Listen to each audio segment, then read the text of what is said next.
Conselho Agro, o seu podcast do agronegócio. Olá, sejam todos muito bem-vindos ao nosso podcast Conselho Agro. E estamos inaugurando, né? É o primeiro episódio que nós estamos começando aqui e começando em alto estilo, né?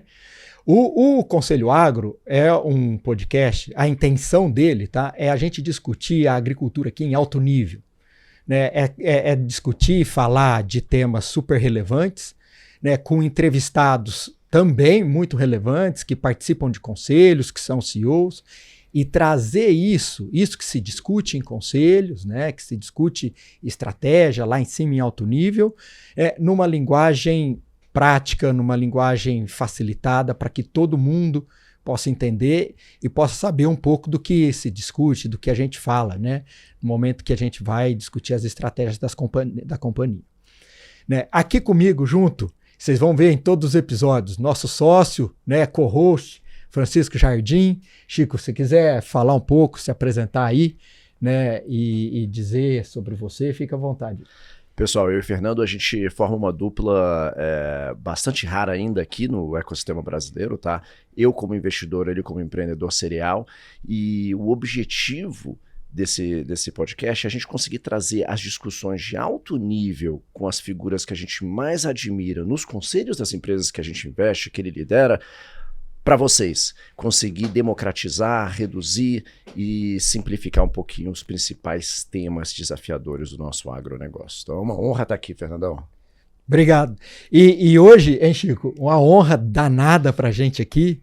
A gente, para inaugurar, a gente, como estratégia, eu e o Chico falamos, ó, temos que trazer alguém muito peso pesado, referência no agro brasileiro inteiro, né? E a gente conseguiu, tivemos a honra de trazer Rogério Castro, né, CEO da UPL Brasil. Rogério, seja muito bem-vindo, uma honra.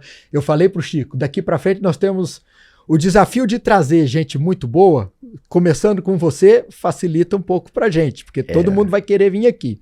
Só que também complica manter o nível. Isso aqui pode ter sido uma baita de uma armadilha, tá? Porque eu acho que o Rogério se não há, uma das pessoas que a gente mais admira, que a gente mais acompanha, que a gente mais tenta tirar informação para poder replicar nos nossos negócios, e começar com o Rogério gera uma maldição para daqui para frente, porque vai ser muito difícil manter o nível, mas tudo bem, melhor começar marcando gol. Rogério, muito obrigado pela honra, né, de você estar aqui com a gente, né? Falei um pouco de você como CEO da UPL, né? Agora todo mundo vai querer conhecer um pouco mais do Rogério antes disso, né?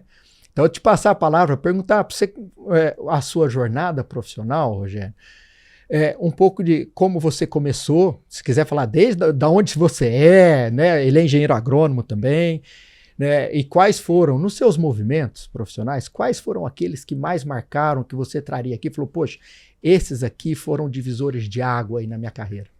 Legal, Fernando, brigadão, obrigado, Chico. Primeiro é uma honra estar aqui estreando, né, o programa de vocês. Desejo um super sucesso aí para o podcast Conselho Agro.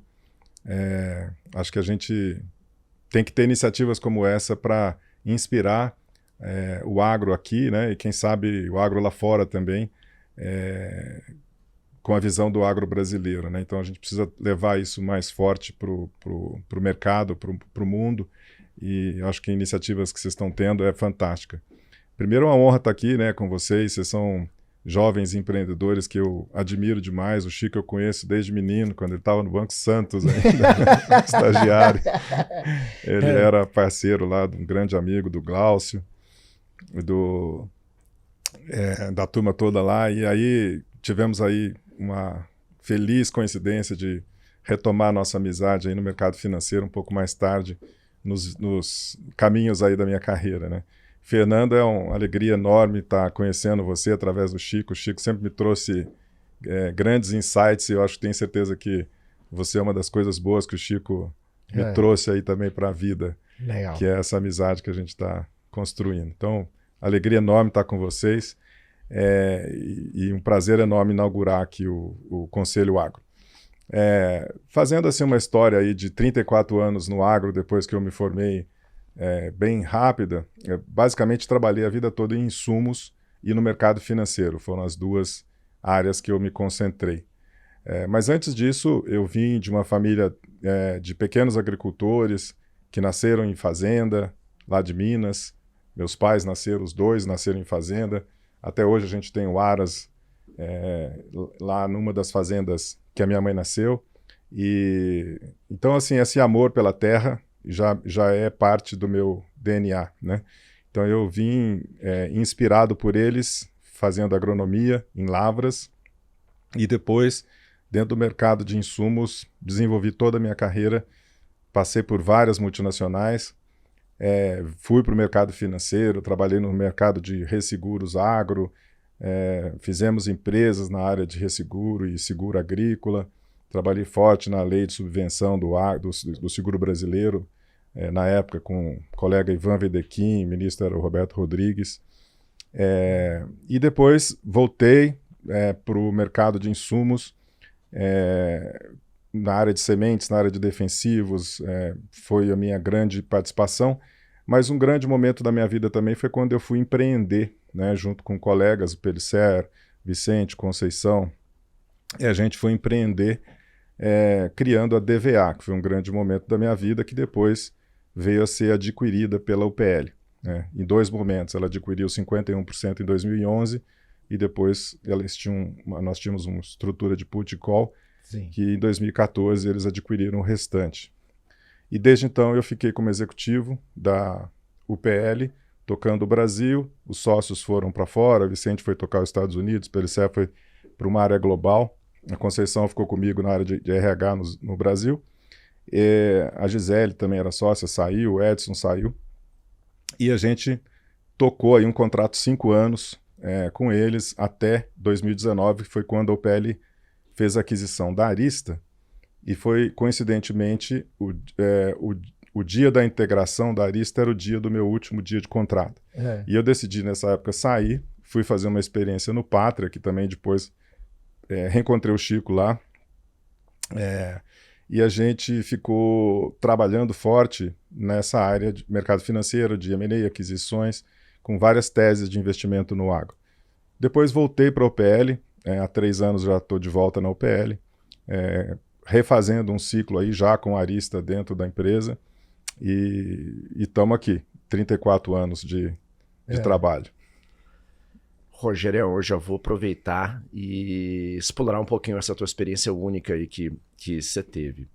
Quando a gente olha o Vale do Silício e a gente vê o que aquelas empresas ali descobriram, né? Amazon, Facebook, Oracle, Microsoft, que permite que elas mantenham essa hegemonia num ambiente tão arriscado e tão disruptivo, é que elas descobriram que elas têm que fazer aquisições e têm que comprar as ameaças, né? E quando você faz uma aquisição naquele nível, você está comprando capability. Olhando o que passou com vocês aqui, a UPL comprou um timaço, comprou uma marca, comprou conhecimento local. Você acha que isso foi o segredo do sucesso para se tornar tão bem sucedido aqui no Brasil? Eu acho que foi um deles, Chico. A gente tinha um time extremamente dedicado, com muito amor pela empresa, né? Ao mesmo tempo, a gente tinha necessidade de crescimento e o desafio do brasileiro é o capital de trabalho, né? Para não ficar falando inglês aqui, o capital de trabalho, working capital. Então, a gente teve que trazer um sócio que pudesse ajudar a gente nessa parte para o crescimento, né? Então, além disso, a UPL tem uma base de manufatura gigante no mundo, tinha produtos inovadores que podiam ser incorporados no mercado brasileiro, e aí juntou a fome com a vontade de comer. Esse time com muita vontade de trabalhar, com capacidade de desenvolver a empresa dentro do agro brasileiro, a UPL com vontade de entrar e com muita confiança, que foi a base do nosso relacionamento. Teve muita confiança. A gente construiu um negócio único, que são sócios que se deram muito bem, na base da confiança, da amizade. Eu admiro demais a família Schroff, que são os donos da UPL. Eu os considero família, amigos, tanto que eu trabalhei com eles como sócio, como executivo, saí e voltei. Então, isso é uma prova viva do relacionamento e base de confiança que construímos juntos e foi um... Então, assim, acho que a DVA e a UPL foi um case de super sucesso. de empreendedorismo, de prova que a aquisição é uma estratégia super vencedora, em vários momentos muito mais vencedora do que o crescimento orgânico. Eu tenho vários pontos que eu acho que a gente gastaria 1 hora falando sobre isso aqui, que eu tenho certeza que é uma tese interessante, é a tese do crescimento inorgânico. E a UPL é prova disso, né? Assim como outras aquisições que a gente fez que deram muito certo, né? Tem outros exemplos no mercado que são bem interessantes também. Para corroborar, Rogério, eu também vendi empresa, né? E fiquei sócio e recebi investimento. E eu, no começo, eu tinha um medo absurdo da diluição e eu não queria. A hora que o pessoal falava de aquisição nova e que eu ia diluir, eu morria de medo. Só que as coisas aconteciam, não tinha governança nenhuma, eles saíam comprando. Só que as sinergias eram gigantes, assim, e eu aprendi na marra que é muito bom, né? A gente ganhou, a gente cresceu, coisa que eu nunca imaginei que cresceria inorganicamente. Né? Até para quem fica, para quem é diluído é bom também. Tem um aspecto as empresas constroem relacionamento na sua história, né? E quando você adquire a empresa, você adquire esses relacionamentos, né? Com os clientes, com a base de clientes, com a base de fornecedores. Não é fácil você ser pioneiro no mercado, desbravar um mercado sem relacionamento, sem história, sem bagagem, né? Então, naquela região. Então, quando você opta por isso, é uma parte subjetiva da aquisição que funciona super bem, além das sinergias que você tem que construir, né? Legal. Vamos falar um pouco de influência. Quem foram as pessoas que te influenciaram muito na carreira? Você falou assim, poxa, essas aqui foram meu norte, assim, pessoas que te ajudaram a nortear. Profissionalmente, assim, eu tenho uma grande amizade com o Pellicer, por exemplo, que é uma pessoa que a gente sempre trabalhou junto desde o primeiro momento da minha carreira. Em 94, na Ciena Mídia, a gente já trabalhou junto na FMC, na Monsanto. Ele me chamou para ser sócio na DVA, depois viramos UPL. Ele tem toda uma participação especial na minha vida. Além de ser padrinho do meu primeiro casamento, padrinho do meu filho, a gente é grandes amigos. Legal. Os outros sócios da UPL são amigos de vida também, Conceição, Vicente, Gisele, Edson, várias pessoas que tiveram ali na UPL desde o início da DVA, são grandes inspiradores para mim de engajamento, de confiança, de dar o suor assim, e a vida pela empresa. Em memória, eu tenho uma história linda também com o Jeffrey Abrahams. E o Jeffrey, ele foi executivo, foi da DuPont, foi da Mastercard, foi do Citibank, eu acho, e teve várias empresas que ele trabalhou, e depois ele se tornou um empreendedor do mercado de recrutamento, de searching, né? Foi da Tasa, da Abrahams, depois a última empresa dele, ele era sócio da Fesa.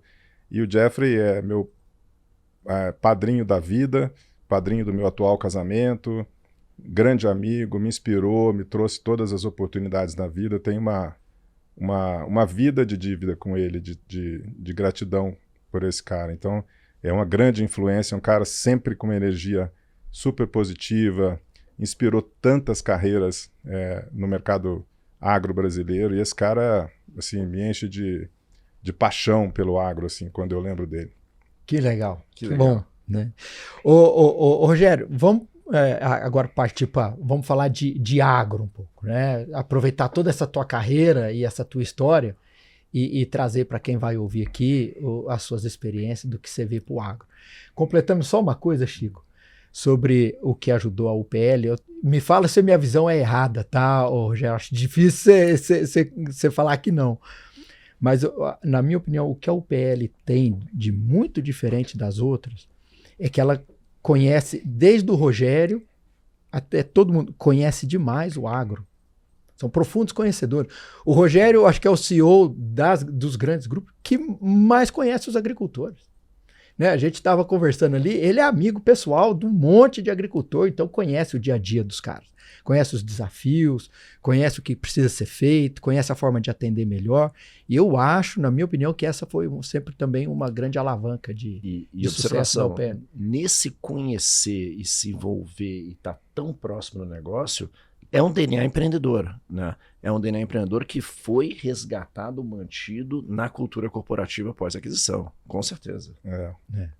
A gente, na UPL, tem uma coisa que até a gente repete tanto isso lá que às vezes eu esqueço de dizer para fora isso, que nós somos uma empresa que cria produtos através da dor do produtor, através da solução que ele precisa, e não no laboratório fora do Brasil. Então a gente tem essa regra, né? Assim, o nosso escritório é lá no campo, é lá na fazenda, nosso laboratório é lá na fazenda. Tem muita gente que cria produto num laboratório e depois traz para o Brasil para se adaptar o produto aqui, achar uma doença que ele cura, achar uma erva que ele mata, achar um inseto que ele mata. E o UPL não, o UPL vai no produtor, procura a dor dele, a necessidade dele para tentar traduzir isso em produto. E para uma cadeia tão global, e já entrando aqui no próximo tema do agro, onde a gente tem uma agricultura tão diferente das outras, essa velocidade de transformar o conhecimento local em soluções locais é uma baita vantagem competitiva, né? E isso é o legal da UPL. A UPL é uma empresa flexível, rápida, a gente fala com a família, com o board, não tem barreiras de comunicação, não tem grandes formalidades assim que você tem que escalar, demorar anos para tomar uma decisão. Isso é um movimento super estratégico que a gente tem, dado as características da família, da cultura da empresa, né? E isso é o estilo que me atrai também na UPL. Essa agilidade, flexibilidade e esse pouco engessamento que algumas empresas têm, que não é errado, é só uma questão de processo, de cultura, que também fez essas grandes empresas terem 100 anos e tudo mais. E de estrutura societária também, né? Eles têm que seguir alguns... Toda a governança, exatamente.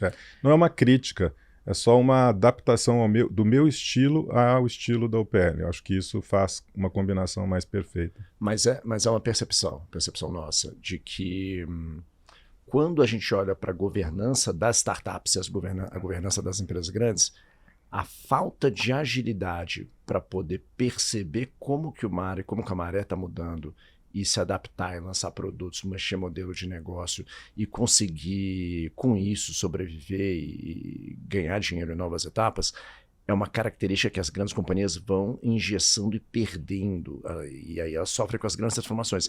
E a UPL parece manter esse DNA empreendedor de agilidade, velocidade e adaptabilidade, né? É isso aí. Ô, Rogério, vamos falar de macroeconomia e agronegócio aqui, né? Vamos falar um pouco de macro. Na sua visão, o cenário que a gente tem hoje, o que está bom e o que precisa mudar? Então, assim, a macro influência no agro, ela teve uma relação muito grande com a pandemia, para começar o cenário atual, fazendo um retorno aqui nos últimos 3, 4 anos. A pandemia criou uma certa confusão na questão de abastecimento de produtos, né, no agro. Primeiro, o agro não parou, mas, de alguma forma, a pandemia fez disrupturas importantes, né, com a crise energética na China, com o lockdown da China, com a guerra da Ucrânia. Então teve uma série de fatos macros relevantes, como a guerra da Ucrânia, como a pandemia, que fizeram uma mudança muito forte na questão de abastecimento. Primeiro, o abastecimento sumiu, né? A produção sumiu por conta da crise energética na China, lockdown na China, enfim, crise no fósforo amarelo. Teve vários fatos que fizeram com que os produtos desaparecessem e os preços subissem demais. Aconteceu também com os fertilizantes. Os preços das commodities estavam altos, então foi aquela festa, né? Todo mundo realmente com preços muito altos e pouco produto no mercado. Então isso criou um cenário artificial de um mercado muito bom de suprimento. E não era isso a realidade. Quando você voltou para a realidade, veio a crise do superabastecimento. Então você sai do desabastecimento para o superabastecimento.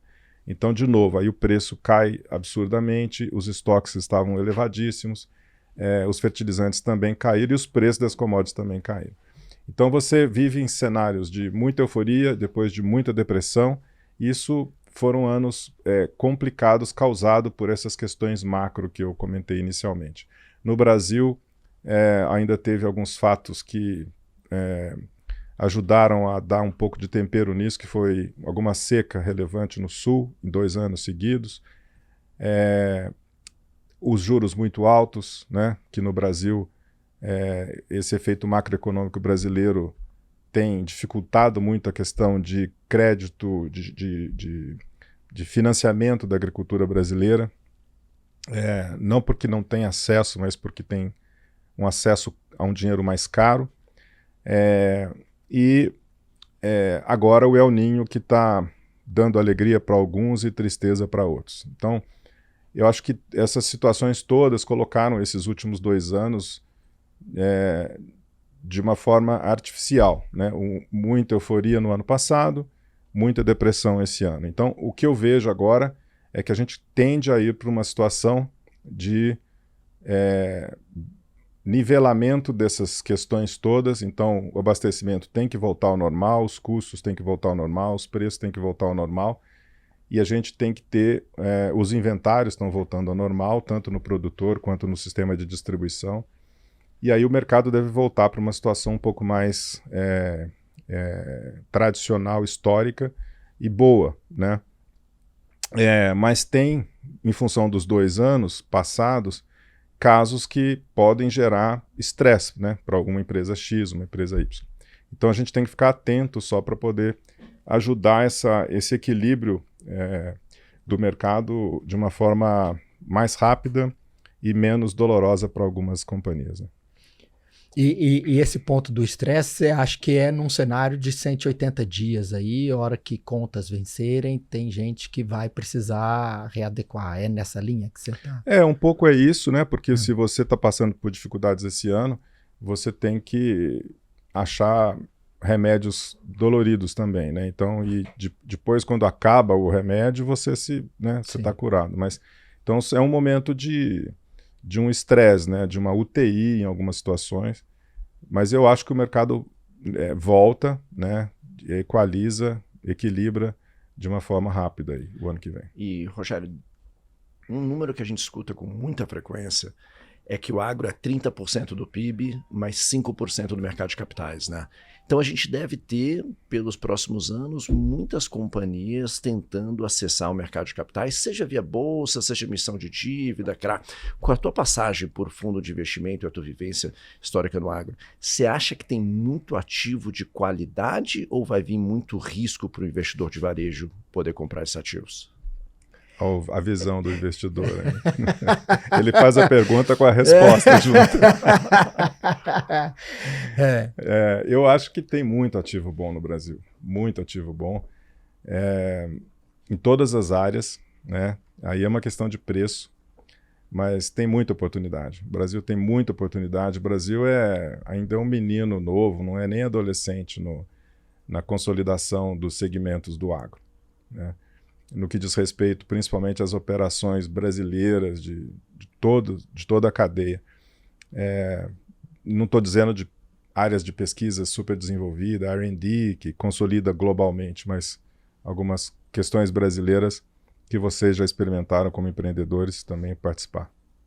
Então eu acho um grande caminho, porque não pelo estresse e pelo potencial menor preço que você possa conseguir nesse momento, mas pela oportunidade que isso tem de crescer, de consolidar, de gerar, de incluir tecnologia e se tornarem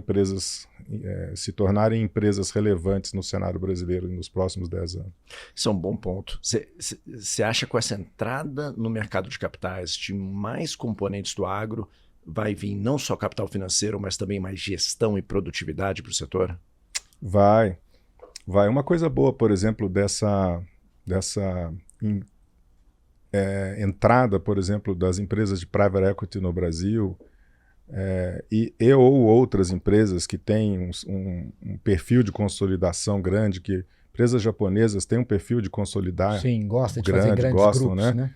né? Então Mitsui, Mitsubishi, Sumitomo, elas fizeram, né? Marubeni, todas elas fizeram aquisições de um jeito mais low profile, mas elas trouxeram capital e governança, né, para o segmento. E os fundos de private equity trouxeram capital, consolidação, governança e muita expertise, trazendo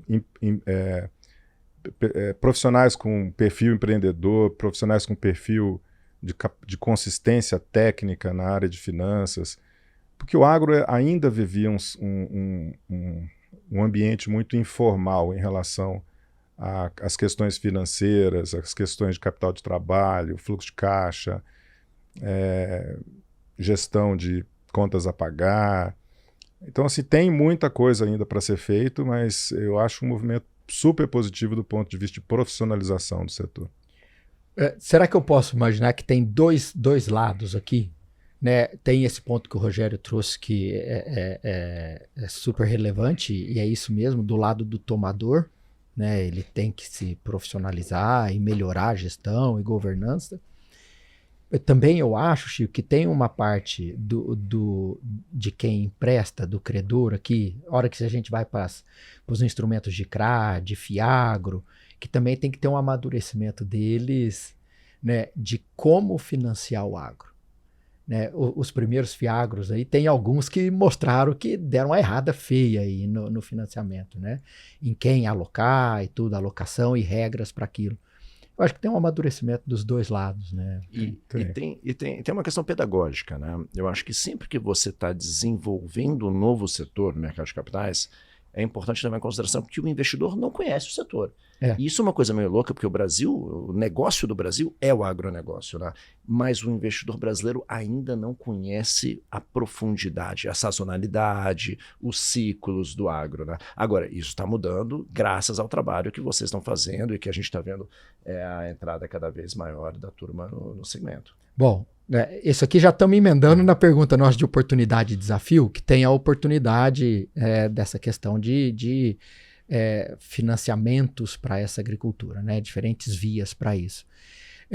O que mais você vê, Rogério, de oportunidades e de desafios para a agricultura nos próximos anos?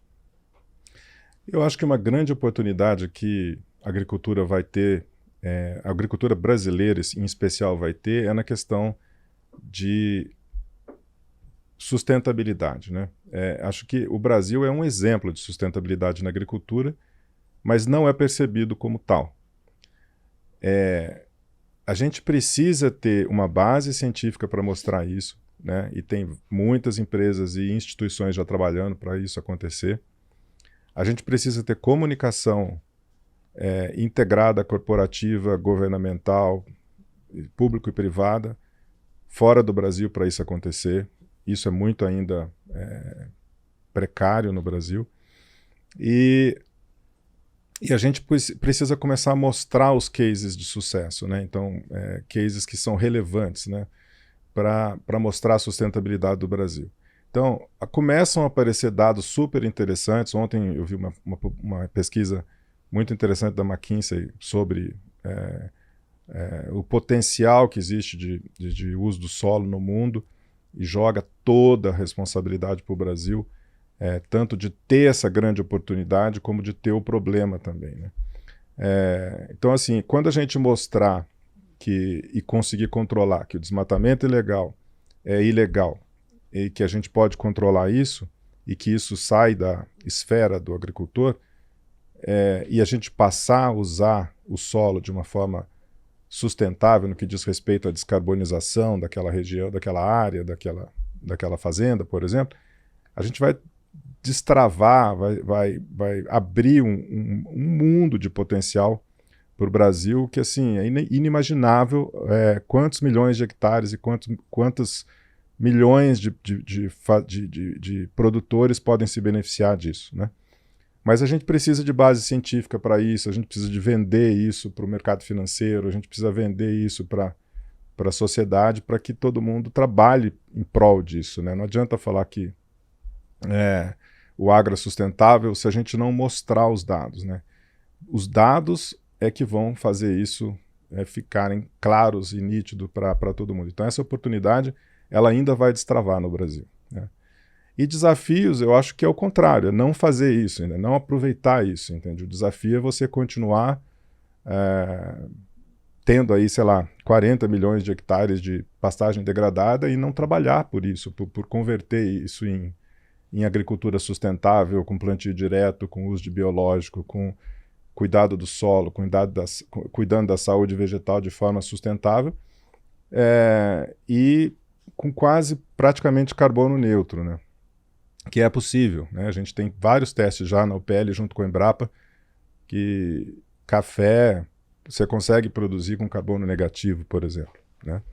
Nós temos um caso lá de uma fazenda que a gente conseguiu, na fazenda, sem entrar no escopo 3 do carbono, mas na fazenda produzir 1 quilo de café sequestrando ou reduzindo 3,5 kg de carbono.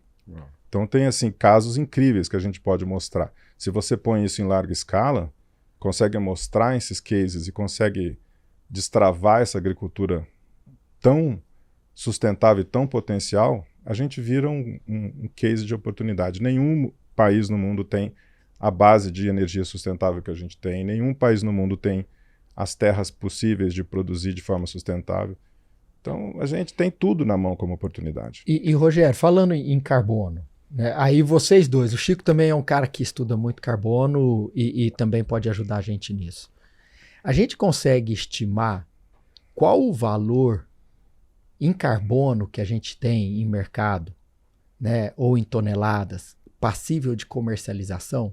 E se no momento em que a gente conseguir, com dados, com ciência, mapear, quantificar isso, e que for uma quantidade muito grande, vai haver disposição para pagar por isso? E pegando um gancho... Porque enquanto está pouquinho, está tímido, tem muita gente com iniciativa de comprar crédito, carbono, quem emite, né?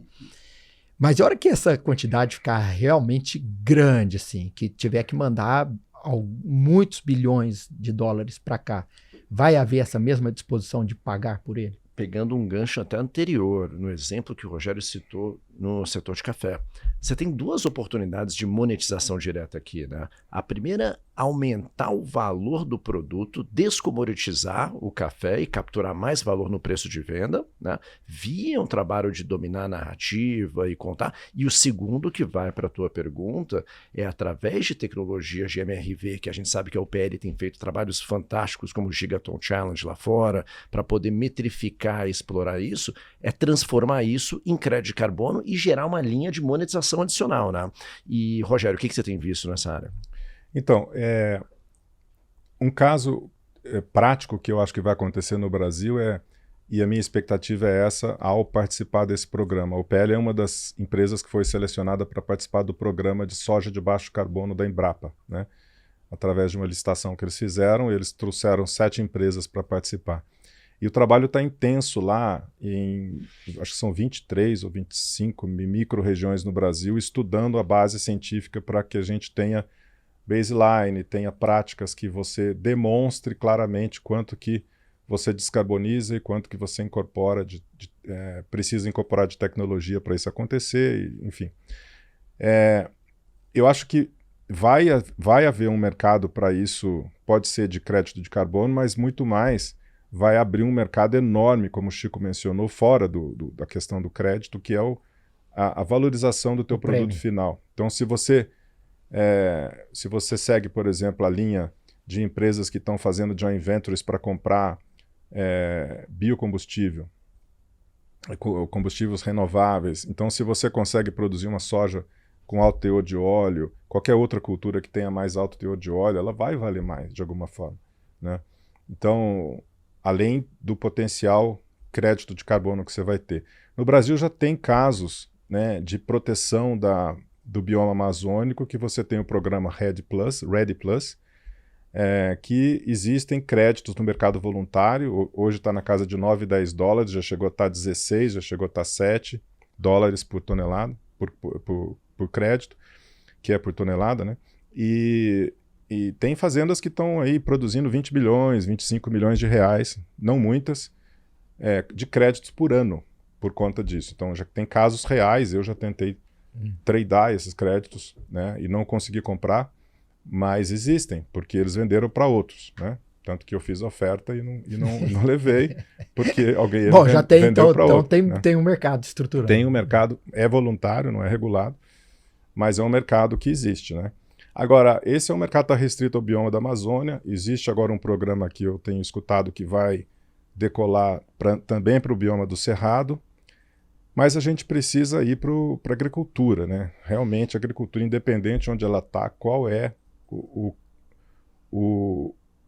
a recompensa que o produtor pode gerar por descarbonizar a agricultura dele, independente do bioma que ele está, né? Então isso que é uma coisa bem futura, que eu acredito que vai acontecer, que o Brasil tem todo esse potencial para destravar, né, como oportunidade.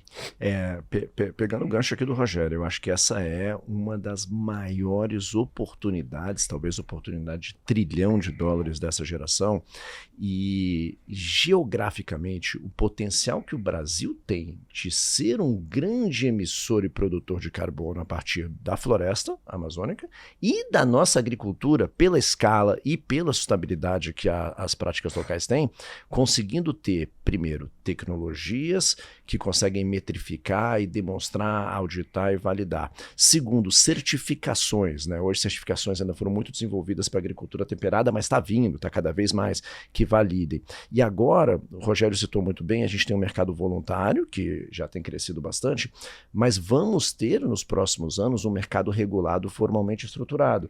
E aí você vai criar uma segunda demanda, né, obrigatória e um mercado produtor. Então, você vai ter aqui o mercado grande e pensando que o mercado de carbono ele é uma solução de mercado para resolver o problema climático, onde você começa a botar um custo real nas emissões e nas empresas para elas poderem ter um incentivo econômico, tanto para fazer o offset, quanto para poder melhorar e otimizar. E como o Brasil detém a essência, né? A gente sabe que o nosso agro é um grande ambientalista na realidade, e a gente sabe que o Brasil tem uma proteção da vegetação nativa única no mundo, a gente sabe que a gente tem muito a ganhar com isso daqui. Então concordo 100%. Eu acho que é uma oportunidade, se você comparar com as outras que a gente já viu nos últimos 100, 200 anos, a gente está numa zona cinzenta regulatória, onde as melhores oportunidades aparecem. Pega o Uber, pega o Airbnb, eles nasceram todos em zonas cinzentas regulatórias, e a gente está na melhor geografia do planeta para construir empresas enormes, e empresas que estão desenvolvendo inovação de ponta e levando isso junto com pedagogia para o produtor, estão numa posição única aqui para poder capturar. Então acho que o PL é uma das grandes apostas, aposta verde, inclusive. O Brasil tem, segundo os dados aí do Ministério, tem 159 milhões de hectares de pastagem. 80 milhões tem um certo grau de degradação. E o governo, né, o Fávaro, está focando muito forte, o Ministério, na questão de tentar converter 40 milhões desses 160 milhões. É um programa, assim, sabe aquele low-hanging fruit, assim? Uhum. Tem o desafio do dinheiro, porque você tem que botar dinheiro nisso para acontecer, mas é tão fácil, assim, chegar numa área de pastagem degradada e fala, cara, quer transformar isso aqui numa soja, num milho, numa horticultura, numa fruticultura, enfim, assim, é tão simples, e vender isso lá fora, quer dizer, a equação é a coisa mais simples do mundo, né? A execução é que no Brasil não acontece tão fácil. Você acha que essa transformação, eu converso muito também sobre isso, porque eu adoro a ideia de conversão, inclusive tem oportunidade de real estate aqui, né? Você comprar áreas de pastagem degradada e converter em agricultura, você tem um ganho relevante de valor. Mas eu também acho que é uma oportunidade ou uma possibilidade de consolidação. os grandes fazerem isso? Porque, primeiro, precisa de uma expertise, é muito difícil, né? Do ponto de vista técnico, tem desafios grandes aí de você pegar uma área com o solo muito pobre, você muito pouco matéria orgânica, e tem o que você falou, o desafio de dinheiro, porque você fica 3, 4 anos literalmente enterrando dinheiro ali para corrigir aquele solo, né? E o pequeno e médio não tem desafios maiores para conseguir viabilizar isso aí. E tem um negócio legal que as pessoas veem o agricultor e o setor de insumos como aquele cara que planta a cultura, e o setor de insumos como a farmácia que dá o remédio para o agricultor curar os problemas da agricultura. Existe uma coisa muito maior do que isso, que é você desenvolver o potencial produtivo da cultura. Que aí fazendo uma analogia com um atleta, por exemplo. Um atleta, ele não toma só remédio antibiótico porque ele está doente. Ele toma preventivos, não é só curativo. Então, o segmento de biosolução, de biológicos, ele está aí para isso, para poder ajudar a saúde do solo, para poder ajudar a saúde da planta de uma forma preventiva e não só curativa, não só matar a praga, a doença, o mato, mas para desenvolver o potencial produtivo. A soja brasileira, quando vai para esse padrão de explorar o potencial produtivo, ela colhe tranquilamente 120, 130 sacas, enquanto a média é 59. Então a soja brasileira por si só, ela está na metade do potencial produtivo dela, porque ela só mata o mato, mata o inseto e mata a doença. Ela não faz tudo o que precisa para cuidar do solo e para cuidar da saúde vegetal, como um atleta, né? Então vamos transformar a soja num atleta, vocês vão ver o Brasil dobrar a produção de óleo, de biocombustível, de farelo, então. E aí, pegando esse gancho, Rogério, a gente já começa a ver as dores de crescimento do agro aparecerem, né? Quais dores? Armazenagem, logística. O que você acha que são as dores mais iminentes para a gente continuar a dar esse salto? Se a gente bater 100, 120 sacas por hectare, onde que vai pegar mais? O que a gente precisa mirar para resolver? Super conciso e para não ir longe. Tem duas importantes. Segurança jurídica no Brasil é super complexo. E a outra é combater o desmatamento ilegal. Então, se você tivesse isso no Brasil, muita coisa ia destravar. É aquela famosa frase: se tem essas duas coisas no Brasil, dinheiro deixa de ser problema e vira solução. Muito bom. Nós vamos mudar aqui para passar para o tema 3 aqui, né? Que é gestão, estratégia e liderança. E aí o Rogério vai poder navegar em oceano azul nisso aqui, né? Sobre primeiro gestão, Rogério, eu gosto de fazer essa pergunta para alguns CEOs, alguns presidentes que eu converso. Quais são os KPIs dentro da hora que você está lá? Você recebe todo o material, né? Você olha o BI lá, ou você desce mais no detalhe. Quais são os KPIs não óbvios? Aquele que você olha e fala, não, todo mundo olha muito esses aqui, mas eu gosto de olhar esse aqui que me diz muita coisa. Essa pergunta é boa, hein? Essa pergunta é muito legal. Então, assim, a gente é treinado para fazer 4, 5 KPIs, né, do time, né? Assim, e todos quantitativos, mensuráveis, a gente tem as regras para fazer isso. E, no fundo, quando a gente avalia o seu time, o teu executivo, você avalia com outro olhar, muito mais subjetivo, né? E aí entra isso, eu acho. Olha, assim, o que eu mais admiro no profissional, né, e acho que intuitivamente a gente acaba avaliando ele quando você promove, quando você vai lá dar aquela parte qualitativa do bônus e tudo mais,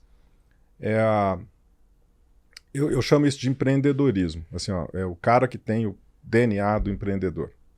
Porque ele faz com espírito de dono, ele faz engajado, ele faz de forma comprometida.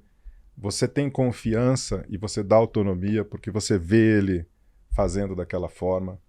Que a gente chama também do cara hands-on, que põe a mão na massa, você tem um problema, o cara se atira para resolver. Então, isso para mim eu chamo de o cara empreendedor. Então, quando eu vejo profissionais que têm esse perfil, eu fico admirado e me inspiram e eu apaixono. Então, para mim, acho que é uma forma de medir o potencial e a produtividade. Sabe? Mas você tem um KPI que você consegue olhar isso ou não? Ela é subjetiva? É subjetivo, assim, é subjetivo. Porque as outras coisas você acaba sempre tendo que tirar, porque a regra do jogo é assim, você tem que ter 4, 5 KPIs. Aí você põe EBITDA, não sei o quê, blá, blá, blá, blá, blá.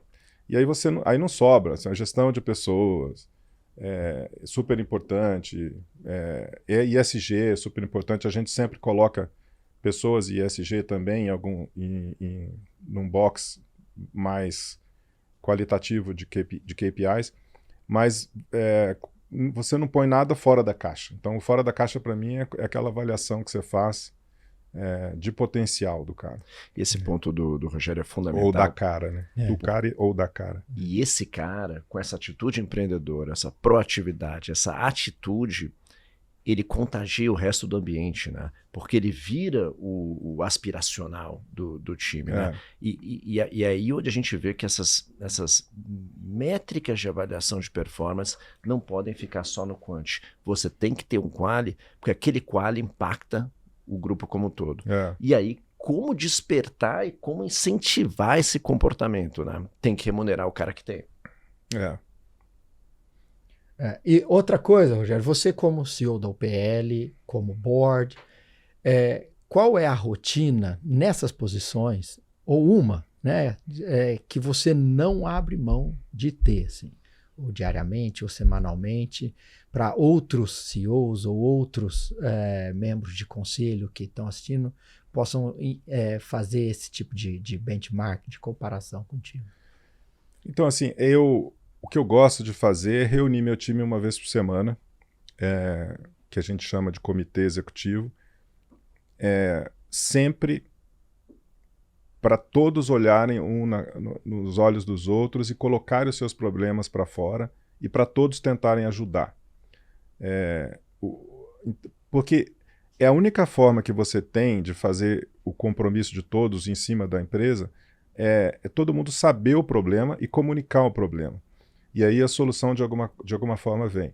Então, assim, aquela liderança isolada que chama o cara na sala e tenta resolver o problema na sala de um departamento e tal, eu nunca faço isso. Todo e qualquer problema da empresa, ele é colocado dentro do comitê uma vez por semana, por 2 horas, e uma vez por mês a gente faz uma reunião mais longa, 4 a 6 horas, onde a gente discute presente, futuro, tanto estratégia quanto curto prazo, de uma forma mais intensa. Então, ali eu percebo esse KPI não óbvio dentro dessa reunião, eu percebo quem pula na frente para resolver o problema, eu percebo quem tem humildade de colocar o problema, eu percebo principalmente a confiança, que é a base do relacionamento que eu admiro quando eu monto um time, né? Então, nessa reunião eu consigo resolver tudo. Tem gente que fala para mim, Rogério, hoje não precisa ter reunião, né? Não tem tema.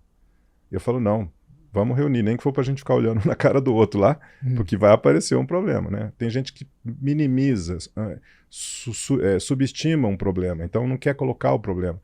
E a gente fazendo essa reunião, todos, né? E isso a gente faz desde a época da DVA, né? Porque lá na época da DVA a gente tinha problemas muito grandes para uma empresa muito pequena, que é falta de caixa, que é você não ter o dinheiro para pagar a folha de pagamento na sexta-feira, que você tinha que dar a mão, rezar o Pai Nosso, para ver se alguma coisa acontecia, né, dentro daquela semana. Eu nunca vivi isso, eu não sei. Entendeu? Agora, não adianta você ser executivo de uma empresa que você não tem esse tipo de problema né? Você tem que ter problemas reais para você tocar uma empresa, né?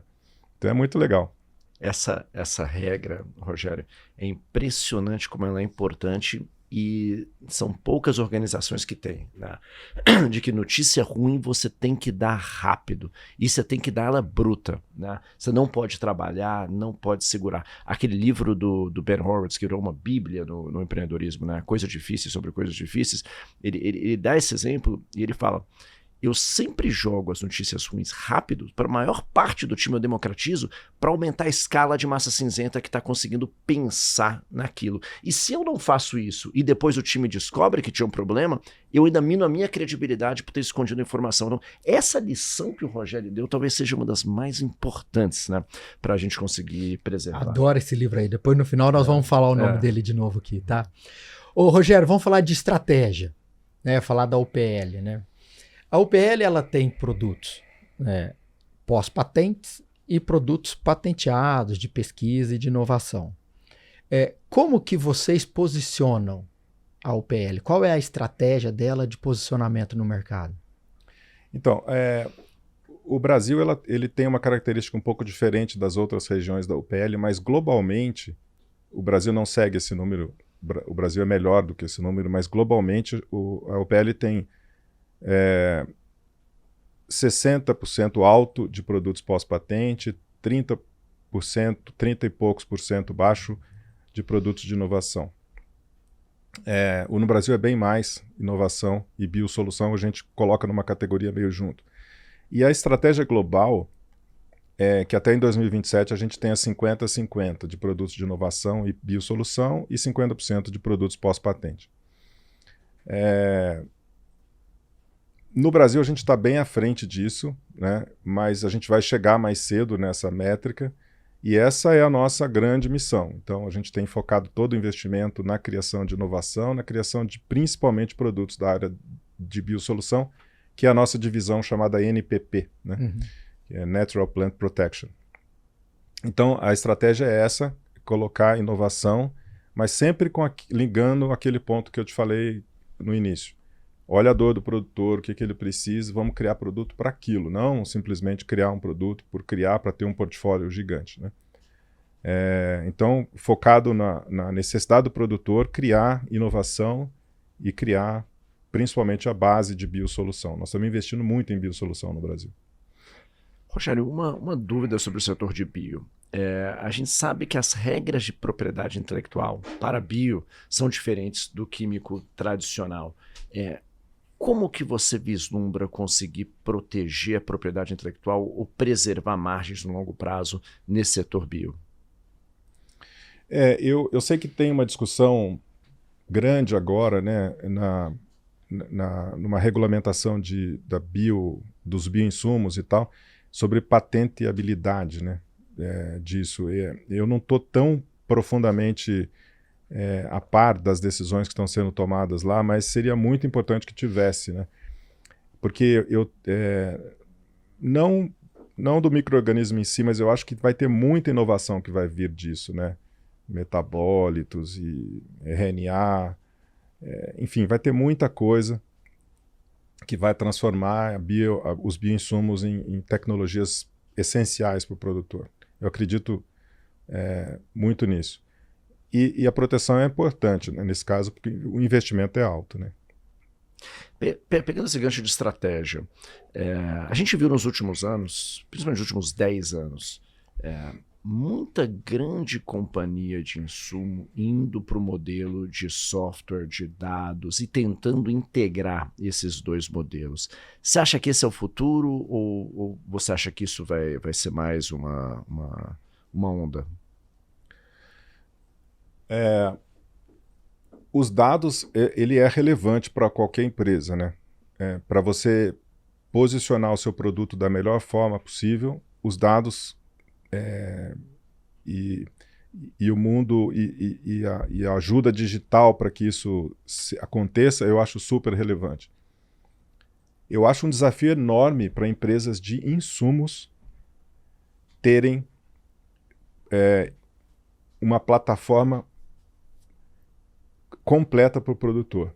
Tá? Ela sempre vai estar focada em, por exemplo, no mercado de defensivos, vai estar focada em resolver um problema do herbicida, vai estar focada em resolver o problema da praga ou da doença, ou como você aplica melhor em taxa variável.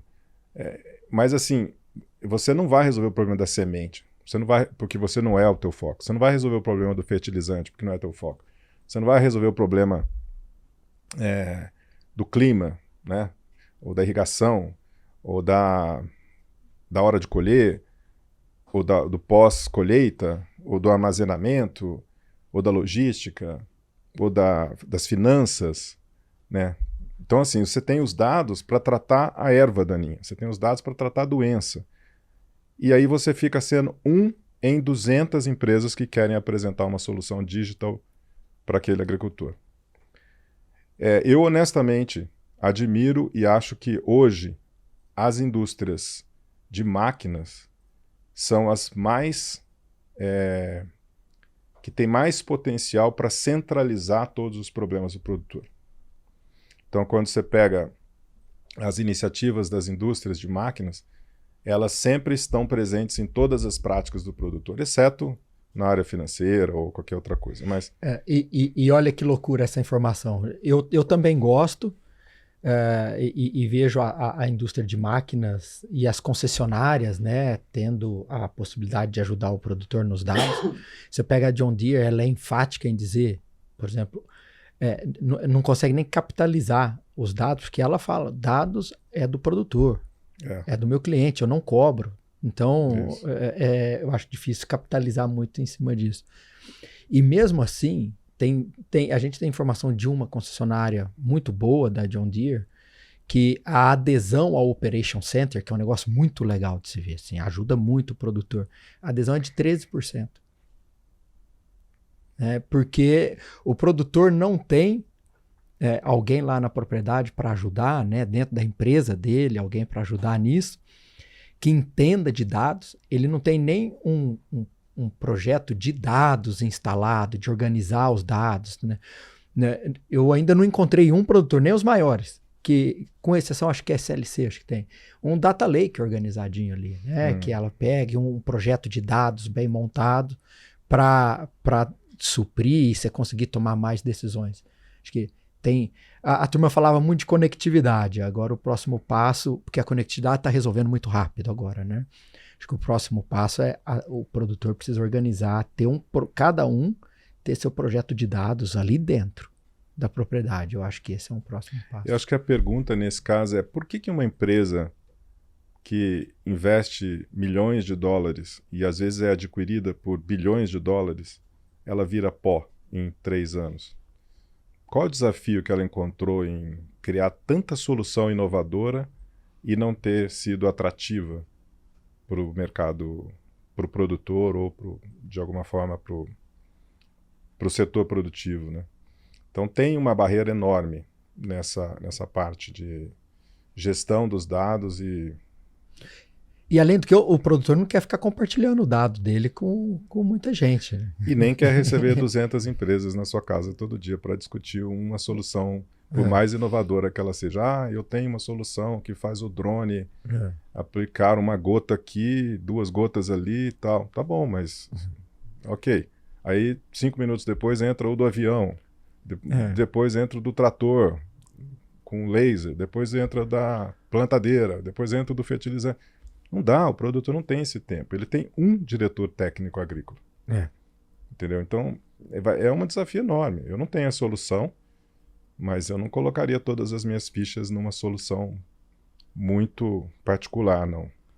Concordo. E no meio dessa confusão dos últimos anos, a gente ainda viu mais recentemente a explosão da inteligência artificial, né? Que de uma forma ou de outra, ela massificou um processo de acesso a processamento de dados e tomada de decisão que talvez seja uma forma de resolver, ou seja, de simplificar o front-end do produtor, mas o dia ainda consiga ter acesso à tomada de decisão. Mas para a inteligência artificial funcionar bem, porque eu vivi isso na AgroAdvance, que é uma empresa que relativamente gera muitos dados, né? Muitos dados de marketing digital, de engajamento, de cada post, do nosso público, de tudo. A hora que a gente foi pôr AI para funcionar dentro do negócio, ela vai sempre buscar dados. Né? Ela falou, cara, mas tá tudo bagunçado esses dados. Se não tiver um padrão, vocês têm que primeiro faz um projeto de dados bem feito, organiza, sanitiza tudo isso daí, depois a gente consegue pôr a inteligência artificial para funcionar melhor. Então acho que esse é o próximo passo, porque a agricultura é a atividade que mais gera dados no mundo, longe da segunda. Né? Precisa gerar organizado isso daí. Tudo bem. Rogério, eu quero voltar naquela pauta que a gente estava falando sobre a mudança da UPL, né? O crescimento dos produtos de inovação ali dentro dela.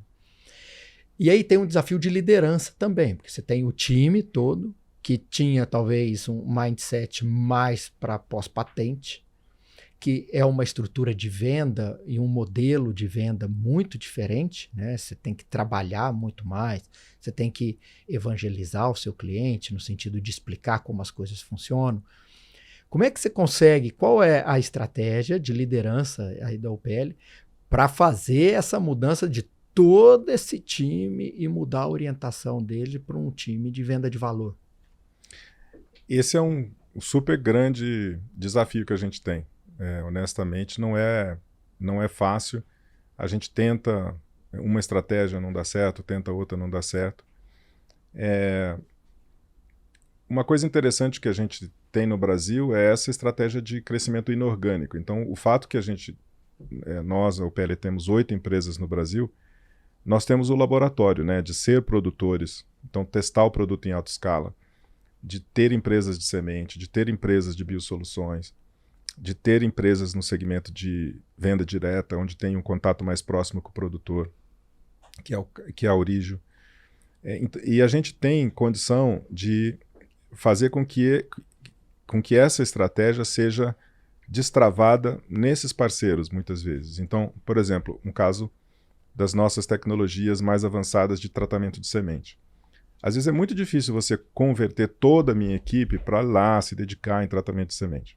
Mas pelo fato da gente ter a Seed Corp como parceira, a gente consegue destravar essa tecnologia lá. Então é um bom laboratório para isso e a coisa de forma inorgânica a gente cresce.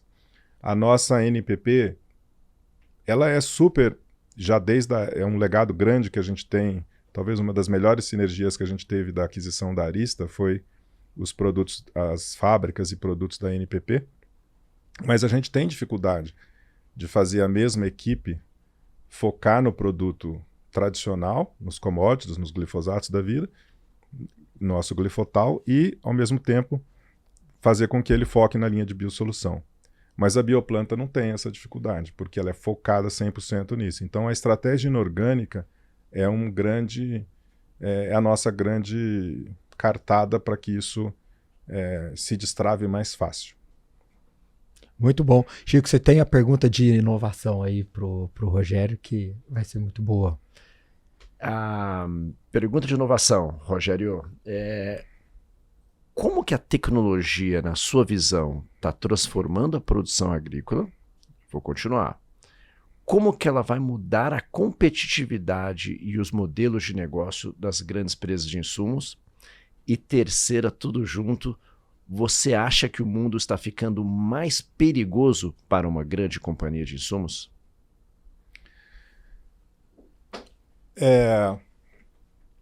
Assim, eu acho que as grandes corporações, elas sempre têm condição de investir mais em tecnologia, mais em pesquisa, mais em desenvolvimento. Então,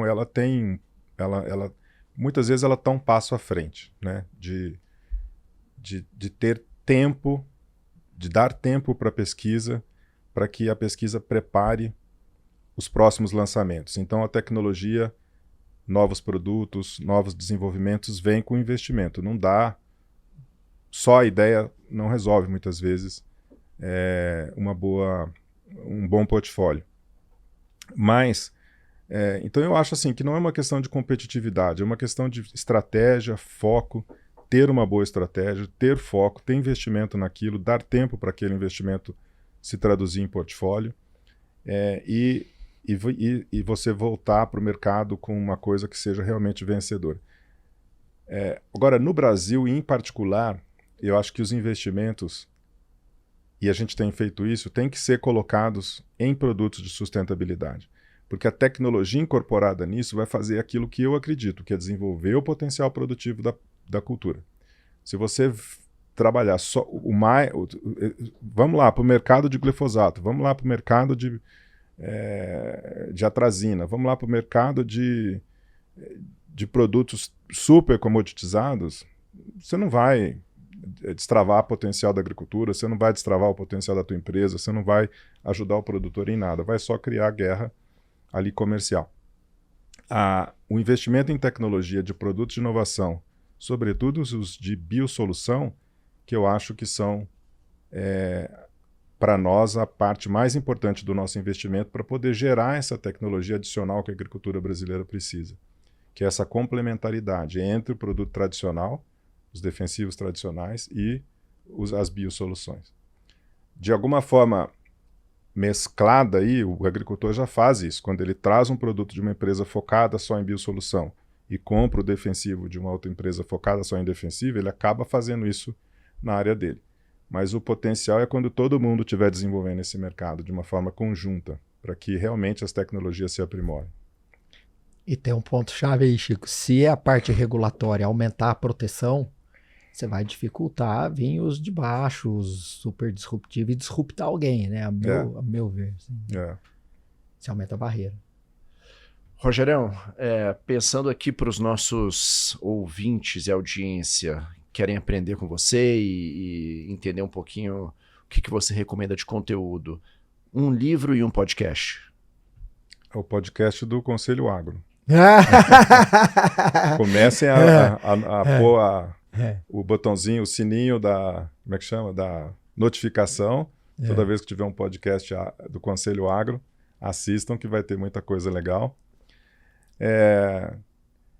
Livros, assim, eu acho que eu invisto não muito em livros técnicos, assim, eu invisto mais em livros que me ajudam a ter saúde mental, assim, nada de autoajuda, mas assim, que me ajude a direcionar um pouco esse estresse maluco, essa pressão maluca do dia a dia do empreendedor, do executivo, né? Então, recentemente, conversando com o Pellicer, que a gente precisava focar muito o tempo da gente nas coisas principais, nas prioridades, né? Porque a gente tem mania de querer fazer tudo, workaholic, se dedicar a tudo. No final de semana trabalha na fazenda, durante a semana trabalha na empresa e tudo mais. Ele estava falando de um livro que eu achei o máximo, que chama O Essencialismo, que é do Greg Mack, tem um sobrenome diferente, mas um livro traduzido para o português chama O Essencialismo, ou Essencialismo, que fala das escolhas, que fala do aprendizado que a gente precisa ter, principalmente os ansiosos e workaholics, de saber falar não, de fazer a escolha do que é essencial. Anotado aqui, viu, Rogério? Principalmente para os serial investors. Super indicado para mim. Assim, bom, pessoal, chegamos aqui ao fim. Eu queria agradecer novamente, Rogério, super rico. Quem ouvir esse podcast, né, chegou até aqui, eu tenho certeza que adquiriu bons conhecimentos e um bom conteúdo. De novo, agradecer a sua presteza, né, em vir participar, inaugurar com a gente aqui o nosso podcast. Né, fico muito feliz com a sua presença e agradeço novamente. E para quem não sabe, eu e o Rogério temos uma coisa em comum, nós somos criadores de Manga Larga Machador. Né? E eu vou atrás de coisa sua aí, tá, Rogério? É isso aí, o leilão é sábado. Obrigado. Pessoal, a gente fala muito aí do que foi o alicerce da competitividade do agro brasileiro nas últimas décadas. Pessoas como o Rogério e os sócios dele que construíram empresas, desbravaram, executaram todo dia. É aqui que está uma parte essencial da competitividade do nosso agro nessas últimas décadas. E o Rogério continue fazendo um trabalho tão espetacular e garantindo essa nossa competitividade e essa nossa segurança alimentar aí do planeta, cara. Valeu, super obrigado. Também inspirem-se nos jovens Fernando e Chico aqui, que são pessoas que fazem muito pelo agro, investem em grandes ideias, apostam seu próprio dinheiro em grandes ideias. Então, são pessoas que me inspiram demais também. Então, obrigado pelos jovens. Isso que eu ia falar, o Fernando já não aparenta ser tão jovem, mas ele é. Gente, obrigado, hein? Até mais. Valeu. Tchau, Obrigado, tchau. Rogério. Tchau. Conselho Agro, o seu podcast do agronegócio.